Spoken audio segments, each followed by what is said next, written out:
All right, Craig. Be kind of nice if we got to play the A's every single game. 2 runs on no hits last inning.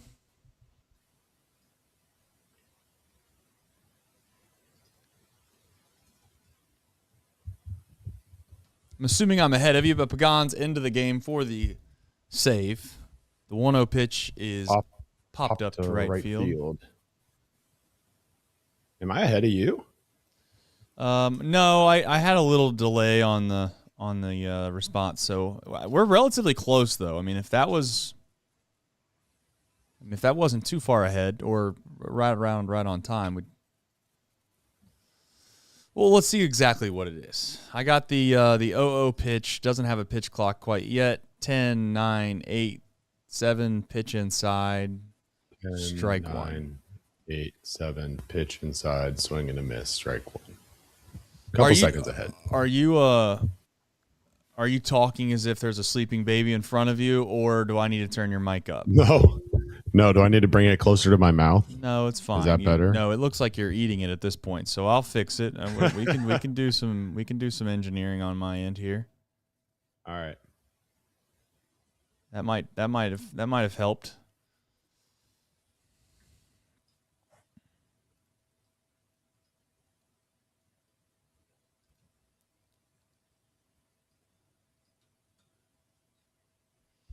All right, 0-2.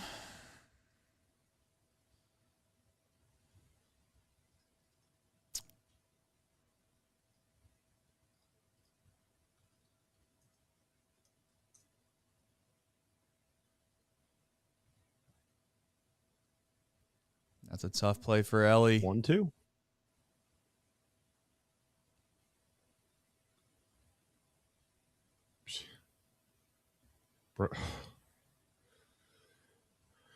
It's almost like you challenge Ellie it. can't make a throw to save his life today. I mean, it's almost like you challenge it regardless. Yeah, why are we waiting? Here we go. We got a challenge coming. Well, I mean, it always. The umpire at first base ruled that Sal Stewart he's out. Hold his foot. What the hell is he talking about?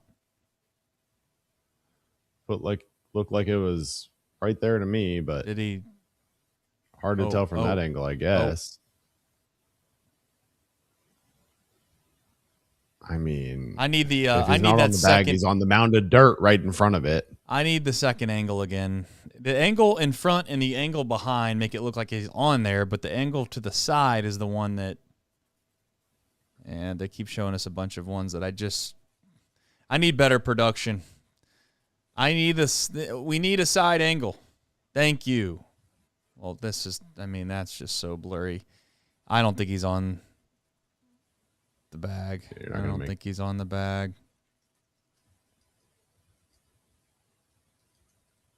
Blow it up. It's so blurry.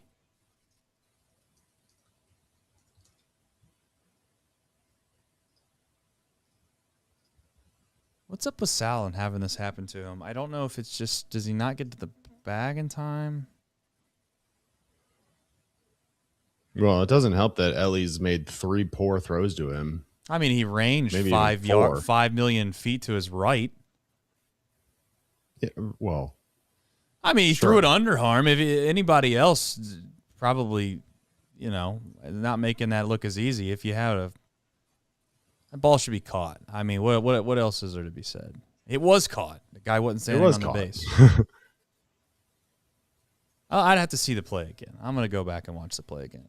Now that you say it. I mean, yeah, would I have liked him hit him in the chest? Of course. Let me watch this again.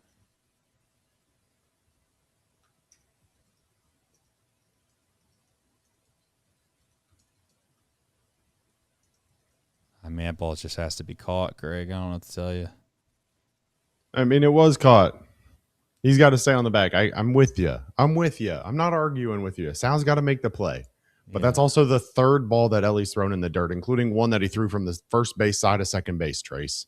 All right, fair, but... And now Max Muncy hits this ball a fucking mile. Nope. That's caught. You stressing over the fact that this team might win 77 games you're to making 7 me to 78. stressed, Trace. I'm not stressed at all. I mean, this is the least stressful Reds baseball you can watch. This is the fight to 79 wins or 78. Kids, Get fired up. That guy wants you to stand up on your feet. Let's go, guys. Stand up on your feet. We're 16 back. I'm in. We got 2 outs. Let's go. Let's go, Emilio. Smoked into left field. Smoked into left. Back-to-back balls just absolutely demolished. Oh, boy. That ball by Max Muncy was only hitting 92 miles an hour. It just felt like I'm mentally prepared for this to just not go that way. That ball by Bolt's 104, though. Well, this isn't the kind of guy that you want up to the plate after he's been 0 for 3 on the day either. Now, to be fair, he's hitting 208 this year.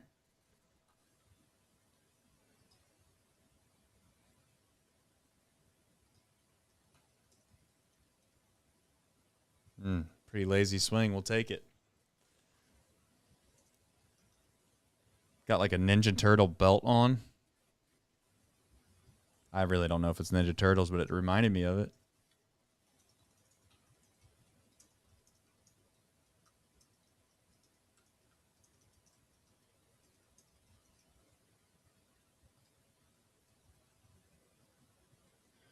All right, Pagan, shut me up. I mean, Pagan's a good pitcher. That guy, they keep going back to him. He's fired up. He's just not. He's not an elite level closer.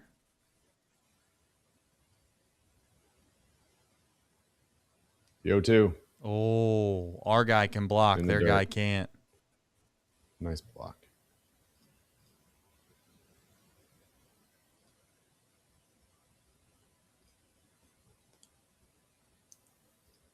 Their catcher should be embarrassed. I should update the J bar.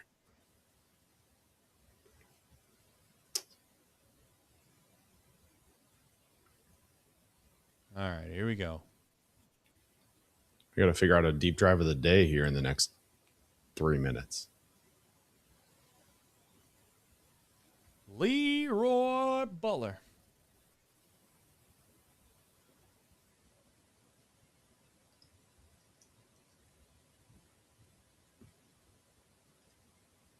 They're fired up at Great American Ballpark. They're on their feet.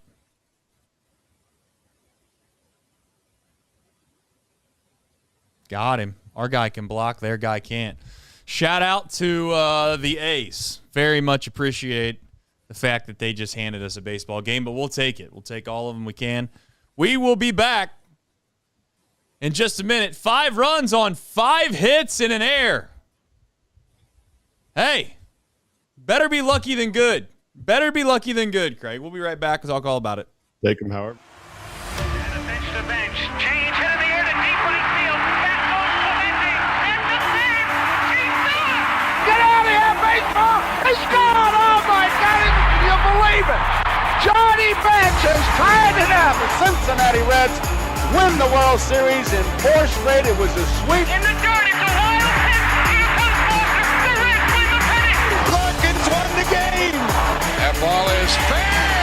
Cincinnati's ahead. 2 games to none. Welcome, Joe Randa to Cincinnati. Adam Dunn has done it again. Benzinger backing and calling. And the 1990 World Championship belongs to the Cincinnati Reds. Marty, yes. This is Adam from Milwaukee. Hey, Adam, how you doing? I'm good. How are you? Good. Do you think Scott Hatteberg's a good player?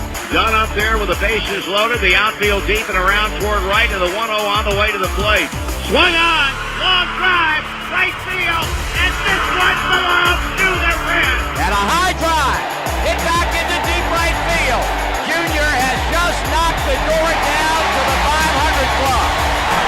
Benson's first home run is a walk-off winner. That ball had a family. And De La Cruz is, oh my goodness, look at this kid run. My, oh my, that is a triple. Matt McClain's first big league bomb. Spencer Steer's first big league hit is a home run to straightaway center field. Joey Votto's done it again. The pitch. Votto swings high in the air. Right field.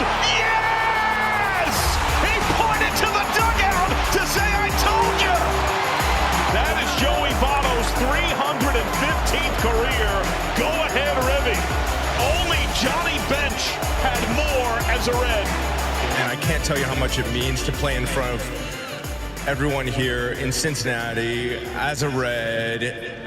What a gift. What a tremendous gift. So thank you. Thank you. I think I can speak for all of Reds country. Joey Votto, thank you. High drive, left center field, racing back to the wall, Bourgeois. The Reds are National League Central Division champions. In the air, left center field. Did he? Did he? He did! He did! Reds win! Reds win! Line to the right field. Ginn, the first Red ever with 4 home runs in a game. Can you believe it? In the air, down the right field line, doesn't have a chance. The Reds have won on a 3-run home run on opening day by Ramon Hernandez. A strike away and out away is Homer Bailey. Ground ball to third. Frazier gloves, throw to first, and Homer Bailey, for the second time in his major league career, has tossed a no-hitter. Oh, gosh. Oh, my God. Are you kidding me? Holy moly, the second player in major league history to hit 7 home runs in the first 10 games. In the air, and the Reds win. What a dream beginning to the career of Jay Bruce. Craig, if you didn't watch the game, you wake up, you look at the box score, and you ask yourself, what happened? How did this work out? And you know what? Sometimes when you force bad teams to actually have to make plays, they show you exactly why they're a bad team. And boy, oh boy, I thought that we were bad. The A's have taken it to another level. Now, as I said before, and I'll say it again, a win's a win. I'm not going to complain about how it came, but there for a minute, I was just scratching my head, wondering why in the world J.J. Bleday is going up lefty on lefty. And then all of a sudden you turn around and you got Tyler Stevenson now. I guess we got good vibes with Tyler Stevenson. We're glad he's here. And since he's here, we might as well hit him in the cleanup spot. He flies out, and then all of a sudden you kind of run into some fortune, run into some luck, whatever term you'd like to use. Doesn't matter. Reds win 5-4. They're on their way to 500 and beyond. Who knows? Maybe, just maybe, I was wrong, Craig, and we'll find a way to get to 87 wins and ride this thing into the postseason.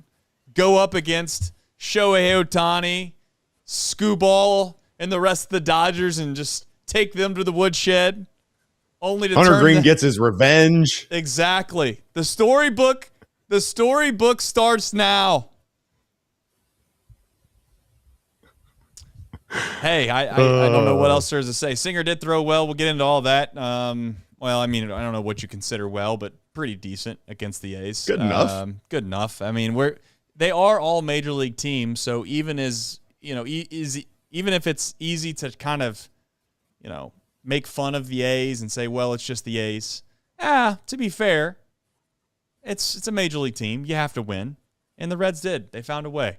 Your initial thoughts, and then jump into the box score recap whenever you're ready, or you'd say you steer the ship, Craig. Yeah, I mean, well, look, first of all, imagine having to do an A's show after that game. Imagine being a fan of the Oakland, Sacramento, Las Vegas A's right now. Right. And having to do a show, doing one of 162. I think they've won 9 of their last 34 games now. They are abysmal. And Reds fans got to see why that was tonight. So shout out to the A's for the win. We'll take it, and we'll move on. Thanks for those 3 wild pitches there in the, what was it, the 7th or 8th inning? Doesn't matter. Let's get into the box score recap. Let's do it. Chatterbox Reds brought to you by Sharefax Credit Union. Sharefax is a not-for-profit financial institution owned by its members that returns earnings to them through lower fees and better rates in addition to traditional banking options. Sharefax Credit Union is an equal opportunity lender and is insured by NCUA. In the first game since the trade deadline, the Reds opened a series with the Athletics in Cincinnati. After not being traded Monday, Brady Singer takes to the mound for the Reds. He faces off with J.T. Ginn for the A's. Both teams held scoreless through 3 innings. A's get a leadoff double from Tyler Soderstrom to start the 4th. He comes around to score on a Jeff McNeil RBI single to give the A's the 1-0 lead. A's add 2 more in the 5th on a Jacob Wilson to extend their lead to 3-0. Hector Rodriguez walks to start the bottom of the 5th before Matt McLain doubles. Elly De La Cruz then scores them both with a single to left field. Elly advances on a wild pitch, then scores to tie the game on a Sal Stewart sac fly. Ball game tied 3-3. Singer works a 1-2-3-6 to wrap up his day and hand the ball over to the bullpen. Final line for Singer: 6 innings, 5 hits, 3 runs, 3 walks, 6 strikeouts on a 101 pitches. Henry Bolte singles off Sam Mull in the 7th and steals second. He would come around to score on an error on a lazy throw by Elly that short-hopped Sal. A's were back on top 4-3.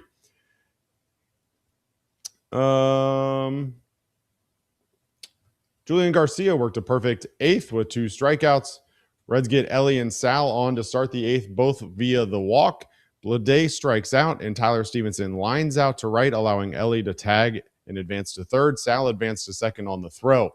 Gino got behind 0-2, but a wild pitch by Hogan Harris allowed Elly to score to tie the game at 4 apiece. Gino would walk on yet another wild pitch, allowing Sal to score to take a 5-4 lead. Emilio Pagan allows 2 hits in the 9th, but the Reds escape with a 5-4 win and improve to 54-58, and more importantly, 1-0 since that trade deadline. All right, and deep drive of the day is a sacrifice fly, and that's fine. Sometimes they all count.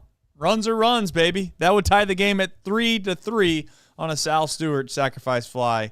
That would score Elly De La Cruz, 87 off the bat, 277 feet, and the win probability would jump up 51%. The deep drive of the day is brought to you by Braxton Brewing Company, the official craft beer partner of the Cincinnati Reds. Crack open a Ballpark Beer, a crisp German-style light beer crafted perfectly for 9 innings and hot summer nights. Grab a cold one at Great American Ballpark, Braxton Taprooms, or your local retailer. Braxton Brewing is brewed for Reds country. Story of the game, I thought, in my mind, obviously, Elly, you had mentioned maybe the throwing error, and that certainly was a part of the, a part of the story. But I also want to make it known that Elly was the manufacturer of so many runs tonight and showcases why he's more valuable than whatever it showcases on the box score. In the 9th, or in the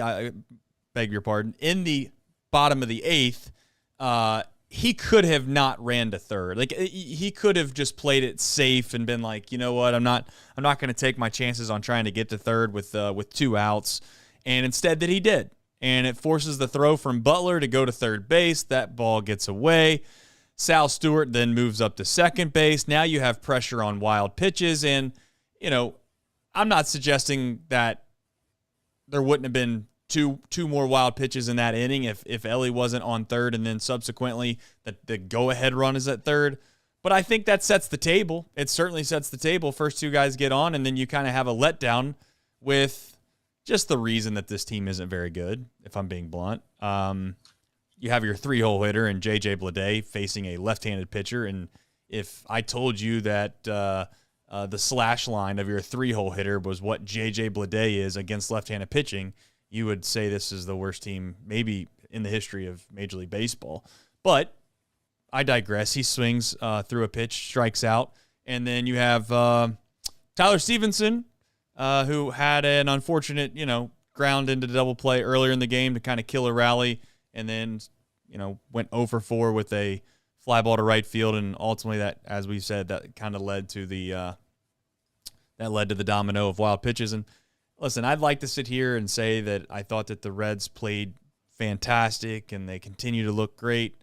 They won, so I'm not gonna make it sound like I'm like bitter as if they shouldn't have won, but they just didn't play well, and thankfully the A's played worse, and that's really, in my opinion, the storyline of the game. Yeah, look, you're supposed to beat the bad teams, right? And the A's are the bad team. And I agree with you on Ellie. I actually wish he would be more aggressive on the base pass sometimes. I know that he's been picked off a couple times and caught stealing, whatever. I wish he was running more, because I do agree with you that he's electric on the base pass and he creates pressure on opponents. And I loved the aggressiveness there on that ball in the dirt that the catcher actually blocked, but Ellie read well and was able to pick it up and advance to third. And that was ultimately, as you said, the difference making there.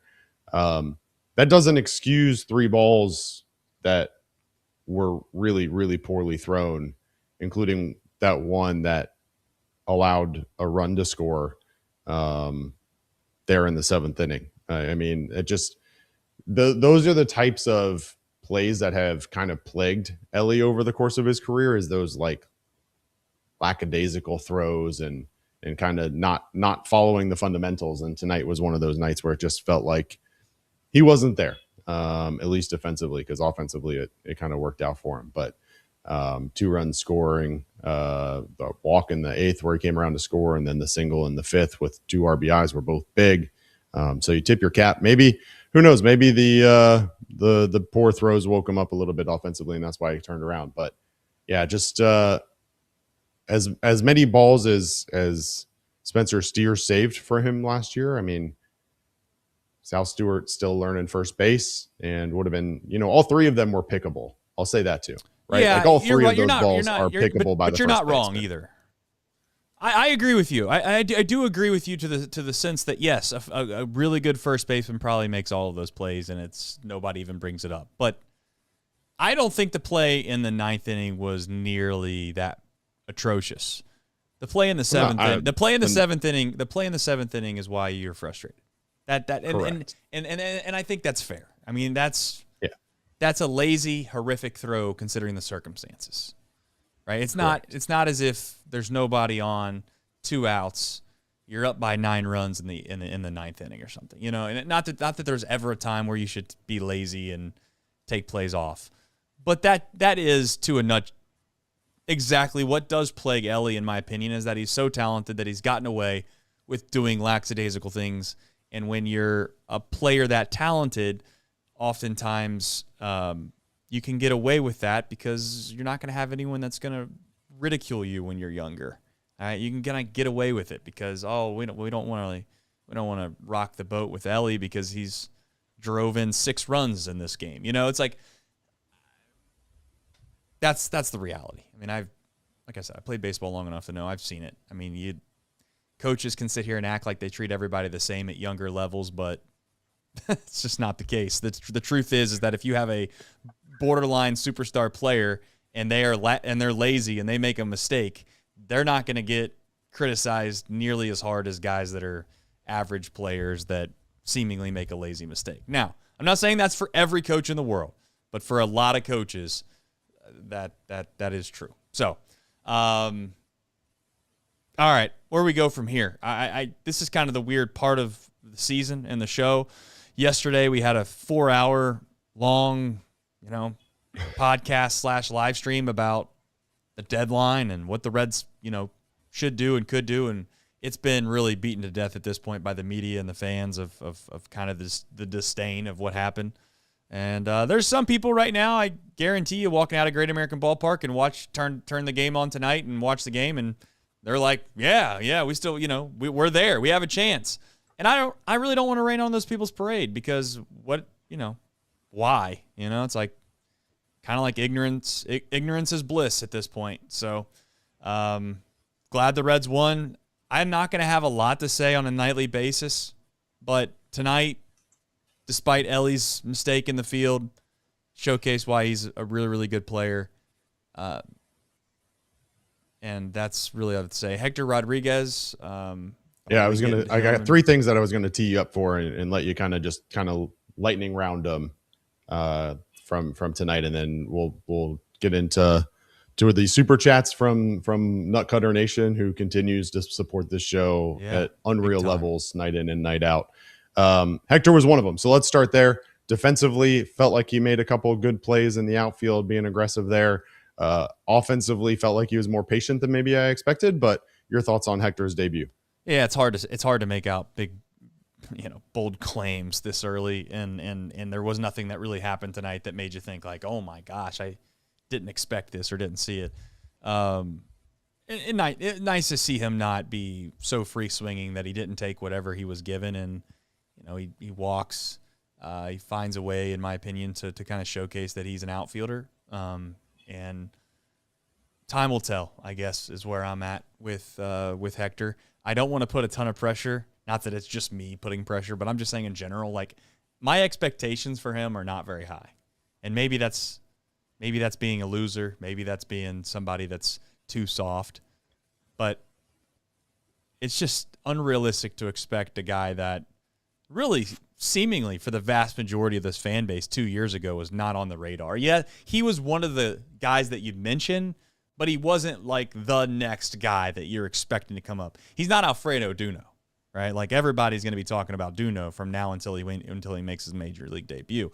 Rodriguez really, in my opinion, wasn't that. He kind of was always kind of the second or third wheel there down the prospect ranking list of people talked about whenever you kind of went into the MILB. So time will tell. I'm thankful, at least to this point. It seems like he's going to get everyday opportunities, Craig. If he doesn't, then there'll be another rant, I'm sure. But same with Tito certainly made it seem that way. Said he was going to play left, said he was going to play right. Yep. Might DH some. So, yeah, that was interesting. The one thing that stood out to me that he did today was the walk in the 5th, came around to score. And then in the 2nd inning, he made that really nice defensive play, cutting off a ball from Jeff McNeil before it got to the wall and holding him to a single. I thought those 2 moments showed the potential for Hector Rodriguez. We'll see, obviously, how that progresses.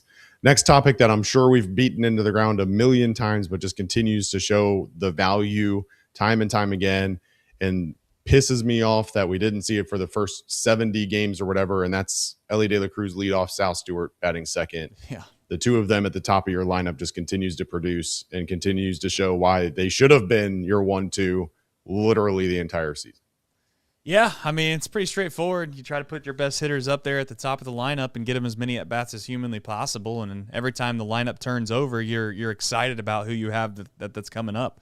I mean, look at the A's. I mean, no disrespect, but they have their leadoff hitter coming up right there in a huge spot in the 9th inning. If that were the Reds earlier this year, that would have been the likes of like a TJ Friedel or a Matt McClain at times, or whoever else the hell we had up there for the vast majority of the season. I guess Dane Myers, who isn't horrific if facing left-handed pitching, but I just I'm still a wounded dog. If I'm being honest, I'm not actively hoping that the Reds are the worst team in the league or anything like that, but I'm just on a game-by-game basis right now, I'm just very, very, very apathetic. Like I just don't have a lot of feelings for it. Just still disappointed in yesterday. And it's as they say, time heals all wounds. Maybe in a week, Craig, I'll kind of be over it, but as I watched Brady Singer pitch, I was just like, wow, like this guy's really pitching still. And as I watched Tyler Stevenson walk to the plate, it was like, and this is where I am just such a cold-blooded jerk. But when they pan to the fans standing up and cheering in their seats like we've won the World Series when Tyler Stevenson had his first at-bat of the game, it just disgusts me. It's like the same people that are trying to do the wave, if I had to guess, in like the 8th inning of a tie game in September when you're trying to beat a division rival to make the wild card or win the division. Just kind of clueless. Probably go to the grocery store and stand in the middle of the aisle while there's 9 carts lined up next to them waiting to get by. Those are the types of people that I'm expecting to be standing on their seats and cheering. I get it. Tyler Stevenson's a great guy, but I just don't think people understand that this franchise is just I'm not going into it tonight. It is what it is. Okay. Where else are we going to go? The third. Where else are you going to go? I'm going to save the third topic for after the break. I think we should take a quick break, talk about engagement ring shopping, maybe. I mean, heck, if you're in the market for it, Craig, it's one place to go. Only one place to go. And engagement ring shopping should feel exciting, guys. It is. It is. At Richter and Phillips Jewelers, their team makes the entire process easy and stress-free. You don't need to know anything going in. They'll walk you through the diamonds, ring settings, and every detail step by step in a relaxed, no-pressure environment. Whether you're shopping big or working within a budget, they'll help you find the perfect ring and make sure you leave feeling confident and excited, not overwhelmed. Richter and Phillips has been helping Cincinnati couples get engaged for more than 130 years, doing it since even before the Bengals were a team. Book your appointment today using the link in our YouTube and podcast description. Engagement ring shopping should feel exciting, but let me tell you what isn't exciting, Trace, and that is listening to our general manager talk about anything. He is an absolute slug, and he went into the booth tonight. He did. He talked about the trade deadline. I was listening to the radio. Oh God! All right. Well, maybe I won't be able to get the comments that I expected out of you. But man, he is just listening to him puts me to sleep. My guy. Like, I've listened. He is unbelievably boring. And tonight he talked again some of the same comments that we heard last night. But talking about how the trade of Nathaniel Lowe helped them bring Hector Rodriguez up to the team, and they really wanted to get him up into the major leagues. Meanwhile, you've got guys like TJ Friedel and Noelvi Marte on the roster that don't spend any time on the field, and you've got plenty of players that could have easily been sent down. Talked about Brady Singer and Tyler Stevenson and what they bring to this team, like he did last night, continuing to try and act like there was so much interest. We just decided we'd rather just hold on to him. And then he talked about the guy that they traded for, that they got back from Nathaniel Lowe with that low A starter that he 19 years old. That who knows what you're getting, but just if you haven't seen it, I would encourage you to go. We posted the entire 5.5 minute clip on our Twitter, and would certainly encourage you to watch it. But Trace, I know you had some comments before the game, State of the Union. And so wanted to at least give you the floor to talk a little bit for those that didn't get to tune into our 4-hour special yesterday. Any lingering thoughts on that before we get into Brady Singer in this bullpen's performance tonight? I think it's pretty obvious. I mean, I think if you were on, if you were a juror on jury duty, I think that I would pretty much charge the Reds as guilty for making Nick Krall do things that he probably doesn't want to do. And the fact that there's 20 people in a war room for a trade deadline and the manager is in there and clearly he's speaking up based off of his comments that he had before the game today, it just showcases the ineptitude of this organization at this moment. And I think it's pretty obvious as what's gone on over the years is starting to showcase itself to have not gone away. I'll just lay it out there how I feel about it, and we'll move on once and for all. And I think that we'll see if anything changes. But the truth is that Bob Castellini / Phil Castellini, I don't know which Castellini it is, or maybe it's more people within the ownership group that's also having an opinion on what goes on. They have their thumb on baseball operation moves in some capacity. Either they veto certain trades that need to take place going all the way back to the Jay Bruce days. When you get nothing from him, you get nothing out of Aroldis Chapman, and someone might say, well, these guys really, what could you possibly get from these guys? What do you mean? What could you possibly have gotten? We just talked on the show yesterday, Craig, about how you get the likes of a Eugenio Suarez from an Alfredo Simon type deal, a guy that comes to your organization that hits 50 home runs and also ultimately probably winds up in the Reds Hall of Fame. You get Hector Rodriguez. Again, I don't have these deals in front of me. Nick's the savant guy that knows every trade known to man. But you get Hector Rodriguez for a no-name player that you send away that is seemingly meaningless. You have the ability at some point to try and move guys that we all know are not relevant at this point because they're going to be free agents and you're not going to have anything to stand on when the season's over. And you like, if we could just be frank, like we know this season's just dead. I mean, I hate to be that way, but that's the facts, guys. Like you realize, I want everybody to understand that they have the most difficult schedule in September of all of baseball. Okay? This team is like 17 games, I think it's 16 games under 500 this year against teams that have a 500 or better record. They've not been good against good teams. They haven't even played that many great teams lately. So you have the hardest road in September. But I digress. Let's just keep acting like everything's fine. You would have to win, on average, to get to the postseason, based off the comments of Nick Krall. You would have to be on pace for like a 105-win season from here on out. That's the type of winning percentage it's going to take to get to the postseason. You're going to have to jump. You're going to have to jump the likes of like a Phillies. You're going to jump the Cubs. Forget the Padres. Forget the Diamondbacks. I mean, there's the Cardinals, the Pirates. Forget all those. I'm not even really counting them. But let's just go to the comments and get on with it. All right. Nick Krall looks disheveled. Nick Krall looks to me as if he doesn't have a really good way to answer any particular question. And the reason why is because it wasn't his decision. Period. He did not make these decisions, Craig. Terry Francona has very much a huge influence on this organization right now. Like it or not, you could say that's a good thing. You could say it's a bad thing. You could say, you trust Terry Francona more than the next guy.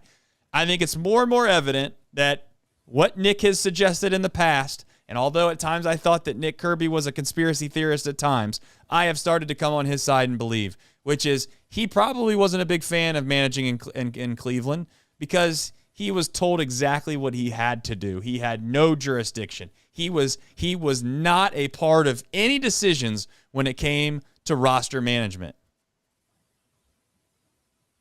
And he finally got the call from an organization that said, hey, we're going to let you kind of own this thing. We'll work with you. We got a guy in Nick Krall and Brad Meter who ultimately view his opinion just as much as they view their own.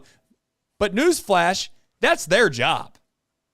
There's no way a manager can manage a Major League Baseball team and, on the other hand, know what the market should dictate for expiring contracts and what prospects that they should get in return to help their team in future years. This turned into one thing and one thing only. Let's CYA ourselves. Let's CYA. Cover your you-know-what. Let's make sure that we don't go lose 95 games this year and we try to keep these guys intact. Let's use some excuse as to why we want to keep them all. That's exactly what happened. That is exactly what happened. And the last thing I'll say is this. He wanted to come out, Terry Francona wanted to come out and say that they would be very, very, very, very proud about the way they were perceived inside the war room of the Reds and Brady Singer and Tyler Stevenson. Yet, if you heard the comments of Nick Krall, there was nobody out there that was willing to offer anything for them that would allow them to trade them. So the rest of the league thinks that they're terrible, or the rest of the league doesn't value them at all, or we just overvalue them. None of it makes sense.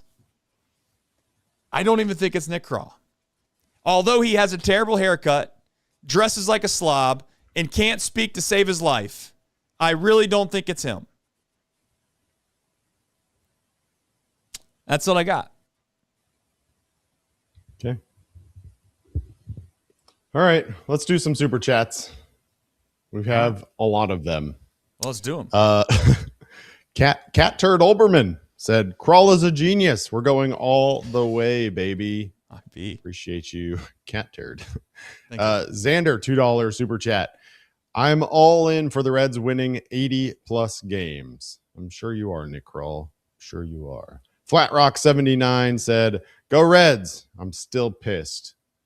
Chad Williamson, $10 super chat. Trace, all night I have been wondering what Scott from your walk and talk had to say. Special guest appearance on Chatterbox Reds soon. GM Tito, 25-27. He already is the GM. That's how I view it. Yeah, yep. Scott was Scott confused. have anything to say? Yeah, give me a minute. I'll remember what Scott said. Scott said something that I thought was somewhat funny, but yeah. It's Alex Unser, member for 32 months. Trace, can you believe it? You've been doing this for 32 months. Been doing it for longer than that, but man, 32 months. That's almost 3 years. I imagine Valeka pulled Blade to the side and said something like, quote, you're going to get a middle fastball here and do what I taught you and just stare at it, end quote. That is right up the alley. Well, to be fair, I mean, Barry did say you prepare for an inside pitch to pull it. You prepare for an outside pitch to hit it the other way. What middle to just watch it. Yeah, what do you do with a middle pitch? Fair enough. I don't know. I wasn't taught what to do with that. Noah Hamilton said this was a very 2023 That's Reds true. win. It kind of was. It was a come from behind win. You didn't expect it. You thought you were down and out. You thought you were dead, and they roared back. That is very true. Jacob Doyle, $5 super chat said, "Bye. Let's turn it around. Let's get her done. Let's do it. Let's start snagging up all the people that DFA guys yesterday. We already started with Juan Brito. Let's just keep them coming. We got the room on the 40-man roster. Keep them coming. A Midwest said we can do it, and then Jim Flaherty Jim Lafferty, apologize. $20 super bomb. Crawl is a genius. Suck it, haters. LOL. Always support Chatterbox Sports. Crawl is a genius today. All of you Nutcutter Nation for sure. All right, let's talk pitching real quick. Knock that out. Sure. Brady Singer, 6 innings, 5 hits, 3 runs. The 3 walks were killers, but nonetheless, another quote unquote quality start from Brady Singer. We'll get your thoughts on that before we talk about the bullpen. I mean, he's Brady Singer. This is kind of what he does. He eats up innings. He gives you a serviceable outing more times than not. Outside the first month, he's been really, really good. And that's what's confusing is like if you're a team and you're looking at guys that are trending in the right direction, I mean, he's the guy that you'd like to have, I would like to think, but maybe not. Apparently not. And we'll keep him for the rest of the year. And for his sake, I mean, he's got something to do. He has got reason to want to pitch well for the rest of the year because clearly there's there's money that's going to be attached to the way he's able to end this year for another organization and or maybe ours. I don't know. We are supposedly going to offer him a qualifying offer, so there's no way. That's what they said, Craig. They did for Nick Martinez. I know. They signed Nick Martinez to a qualifying offer, $21 million, and then the next year he signs for $13 million. Because the Reds thought he idiots. wasn't going to sign it. I mean, they're idiots. They're idiots. Valid. I'm not. This isn't just like the guy that sits at the ballpark and screams and yells at the guy that says, "You suck," after the guy misses a 98-mile-an-hour slider right on the corner. I don't do that.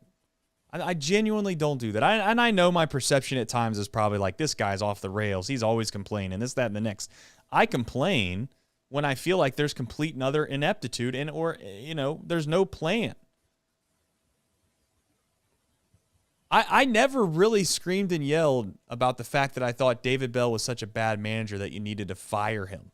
I never was on that train. So how could a guy that always complains not want to fire David Bell? I just try to view things with a very, very realistic, non-fanatical approach and ask myself, does this make sense? Is this fair or not? And this whole entire season, for the most part, has not made sense.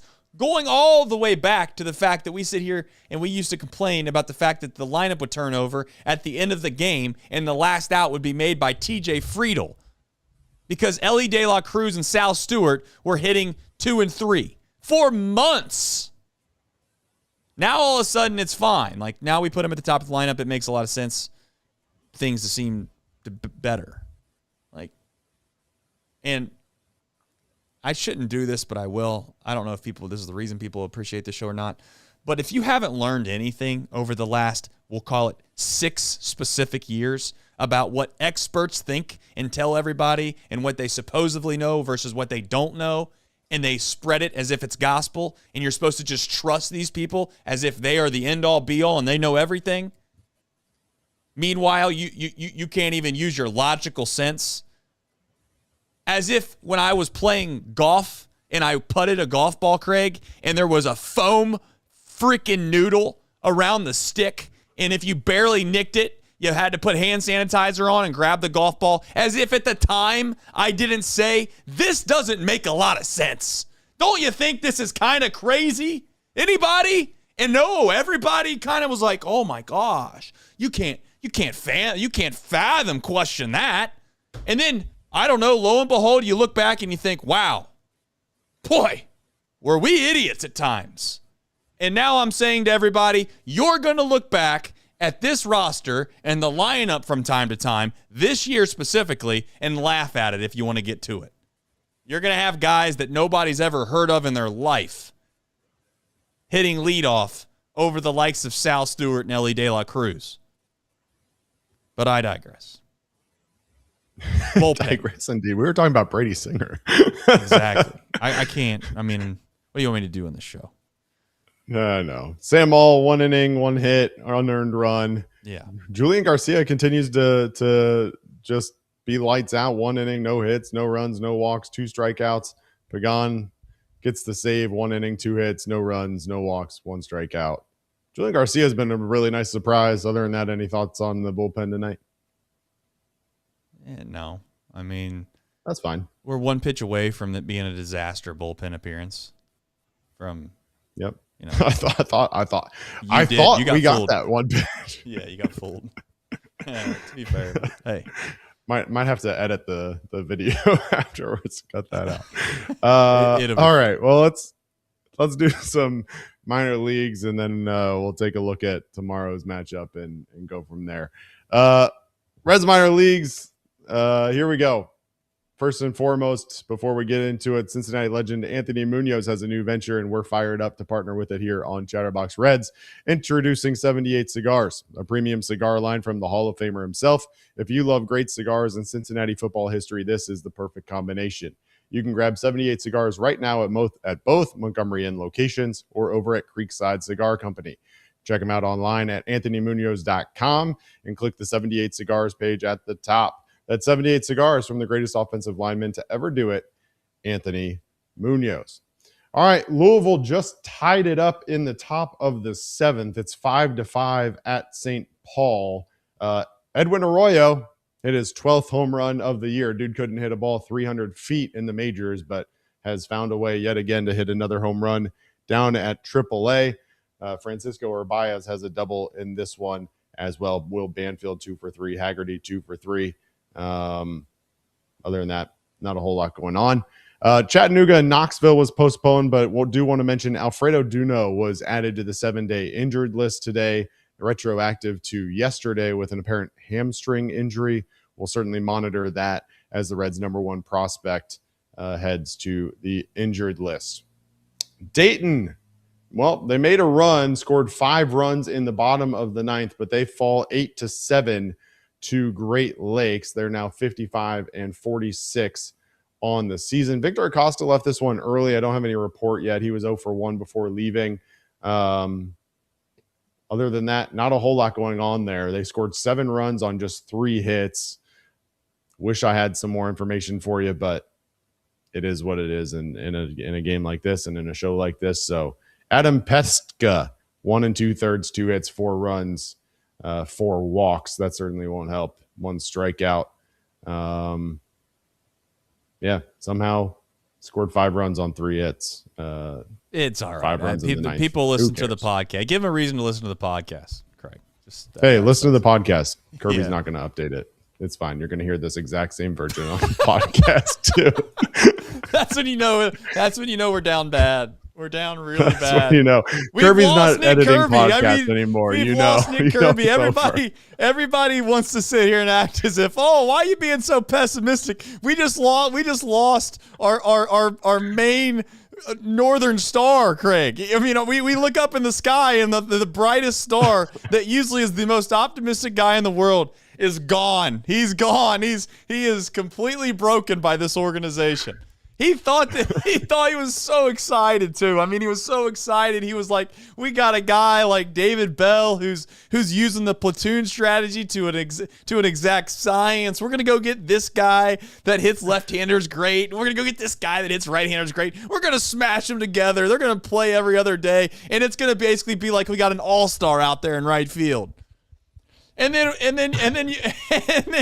just 2 or 3 short years later, you quite literally have the antithesis of you have someone that can care less about analytics. He has J.J. Bleday today hitting lefty on lefty in a huge spot, and of course he strikes out. And then you have Dane Myers, who basically has to play every single day now, going up against a righty in a huge spot in that final inning. And if it wasn't for the A's throwing the ball to the backstop 3 or 4 times, we'd sit here and talk about how ridiculous that is. But, hey, we don't have to because the A's are that bad. But I don't know what these shows are going to be here on out. Honestly, if people are looking for them to be a very, very deep dive into the game on exactly what the Reds could have or should have done on a pitch-by-pitch basis, here's what I'll tell you.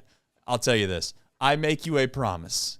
I promise that I won't listen to the radio anymore for a few innings on a time to time. I will watch every single pitch. I won't miss a single one. I won't even use the restroom. I'll get Depends if I have to. And the truth is, if they can get back to over 500, 1 game above 500, I will be there, lock in step. Until then, I might have to go do something with my kid, turn the radio on, listen to a couple innings, and then catch back up.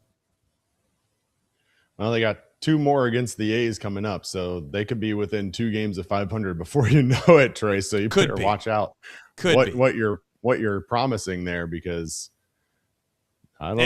And if some butts were candy and nuts, we'd all have a jolly good time. The truth is they're not going to get to above 500. So, all right. Well, let's wrap up this MILB update. The Daytona Tortugas were rained out at St. Lucie today. That one will be postponed. But get this, Trace. I know you love the Dominican Summer League, so we're going to give a really good update here. First, the DSL Rojos. They won 6-5 over the DSL Astros Blue in 10 innings. They're now 20-26 on the year. Carlos Hernandez was 0 for 4 with a walk. That walk, he then came around to score on a wild pitch in the 10th inning to give the Rojos the win. So shout out to Carlos Hernandez. But listen to this, Trace. The DSL Reds won 21-4 over the DSL Padres Brown today. The DSL Reds scored 17 runs in the 4th inning alone and improved to 27-17 on the season. Can only imagine how long that inning took. Wanderley De La Cruz was 2 for 4 with a double. Angel Nunez 2 for 3 with a walk. Angel Salillo 1 for 3 with a triple, his 5th of the year. Eider Gutierrez hit his 7th home run of the season. And then Sandor Feliciano hit for the cycle today. 4 for 4, single, double, triple, and his first home run of the season. I guess if you're going to get your first home run of the season, it might as well be to hit for the cycle. So shout out to Sandor Feliciano on that. I'm going to do something for all the nut cutters in here that are in here after last night, or yesterday, I should say, and they're in here today. And for all those that are optimists, or they sit there and they act as if they're optimists and they're telling me that I'm crazy and we can't do this I agree. We can't do this every single night. I'm 1 night removed, okay? I'm 1 night removed from finding out that my spouse cheated on me, and you want me to wake up the next day and basically act as if everything's perfectly fine because we beat the Oakland A's. And by Oakland, I mean Sacramento. By Sacramento, I actually mean Las Vegas. They don't even have a home. They're so bad. But I'll make you a deal. And this is I'm a man of my word. So here it goes. Ready? For all of the folks in here, like a Raymond, perhaps, or the Johns, the Justins, the Jasons. Those are random names, of course.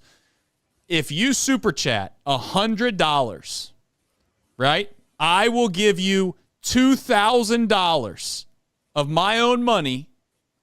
$2,000 if the Reds make the postseason. That's your call. You super chat $100. I will give you $2,000. Is that a deal? If it is, let the record state. Let everyone in here know. I personally will do that for you. Now, you might not believe me and say, well, he ain't going to do that. Okay. All right. Yeah, I'm not going to do that. I don't have it. And two, I want to ruin everything that I've built here because I didn't want to pay somebody who was willing to do it. So I'm ready for it. No chance anybody takes you up on that. Ned Flanders said I just burning $100. I just violated some state laws. This could be true.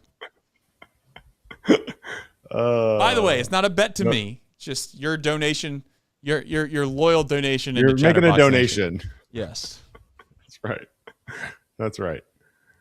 All right. Just saying. While we wait on those super chats to come in, if we we'll get one. Maybe they're coming in. I'm sure they're going to come flying in, Craig. I'm waiting for them. You're gonna have multiple people take you up on it, I'm sure. Well, we got another game tomorrow, Trey. So we'll see if anybody super chats while we give you an update on Wednesday's matchup between the Oakland, Las Vegas, Sacramento A's and your Cincinnati Reds. It'll be Rhett Lauder going up against Jacob Lopez in game 2. Lauder 3-7 on the year with a 5.42 ERA.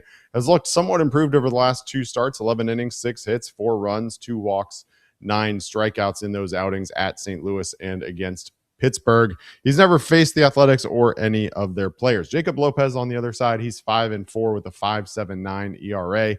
His last 4 starts, he's allowed just 4 runs, but is 1-1 in those 4 starts because the A's are so good. He's never faced the Reds. Gino's 0-0 with 2 walks, and Trevino is 0-1 lifetime against Lopez. Throws 5 pitches, including a 4-seamer, slider, cutter, changeup, sinker. Fastball averages just 90.5 miles per hour, and batters are hitting 500 with a 786 slugging against his changeup. First pitch scheduled for 6:40 p.m. and Chatterbox Reds live with Nick and Trace in the 9th inning, as always. Last statement I want to make tonight as we head off into the sunset is that if you were to wager on the Cincinnati Reds to miss the postseason, so if you wanted to bet and say that the Reds were going to miss the postseason, in order to win $100, Craig, you have to currently wager at this moment $20,000. I'll say it again. It's right here in front of my face. To miss the playoffs in 2026 for the Cincinnati Reds, if that's what you want to bet on, you would have to wager $20,000 to win $100. I'm sorry for being a realist. I really am. I know at times that stinks. Kind of reminds me when I was 6 years old and my parents used to tell me things and they would just defeat me a little bit because they told me something that seemed like, oh, I didn't want to hear it.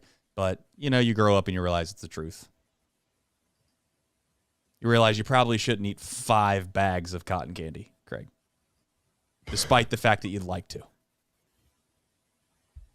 All right. We'll see if the odds change tomorrow. Reds can find a way to win another one. Maybe it'll jump down a little bit. I don't know. What a show.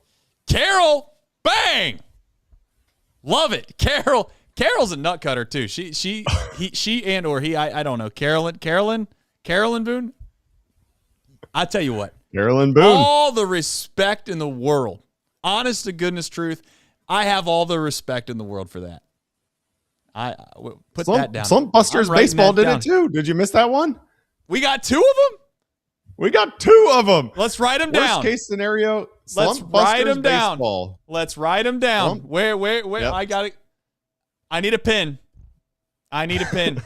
I need to get a pen. I'll tell you what. You got to give me, Craig, you have to fill air for like 2 minutes. I'll fill. All right. Slump Busters baseball. $100 super chat said, worst case scenario, you guys get $100. Trade Hunter Green. Okay. And then Raymond Willis came in, $5 super chat, said, Brother She, aka the Reds, been cheating on you and us since the late 90s, and Raymond name wasn't random. Oh my God, we got 3 of you idiots. 3 of you idiots. Oh my God. Marcus Redlegs, $2, said, you really pay if I bet $100? And then Marcus Redlegs came back and he said, I'm into, let's go. And then Carolyn Boone, of course, you're on, go Reds. We have 3 people drinking the Kool-Aid. What are you guys doing? I mean, first of all, thank you for the donation, because there's no way you're making $2,000. There's no way you're making $2,000, but I appreciate you nonetheless. 3 people sent $100 because they think this team is making the postseason. I tip my cap to you for the optimism, but my God. Yeah, these need to be screenshotted and hung up on the wall, because right next to the Sunday in Oakland, lineup card, these super chats got to go right up there next to there, saying $100 that the Reds are going to make the postseason. We appreciate you all for sure. Yeah, Trace is going to be out $6,000. $6,000. Oh, baby. Light us up. We got action. We got action. 3. You got 3 of them, Trace. We got action. 3 of them. That's going to be the best story in the history of Cincinnati. Local business, Chatterbox Sports, goes out of business because the Cincinnati Reds make the postseason. And maybe I go to prison. I don't know how it works, but we'll see. All right, I'm writing them all down. Hold on. Let's get to them. This is legit. Slump Buster. Let's get to it. I'm going to have to find a way to fill all these games, because you're about to go to jail for running an illegal gambling ring. Well, I told you it was a donation. It was a donation to Chatterbox. It would be my love and my honor to support the Nutcutter Nation for the people that still believe. Oh my God. I don't really like how it cuts off the names. Is there a way for me to see the actual full name? I just do it on studio. Go to the studio and then click go live at the top. Yeah, I'm in the click studio. on our stream. And then I got it. I see it. Your activity. Yeah, I see it. All right, Carolyn Boone. Marcus Redlegs. And Slump Busters Baseball. Boone 80. Marcus Redlegs.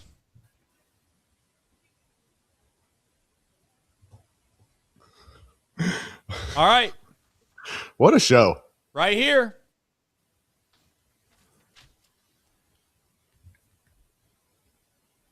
True.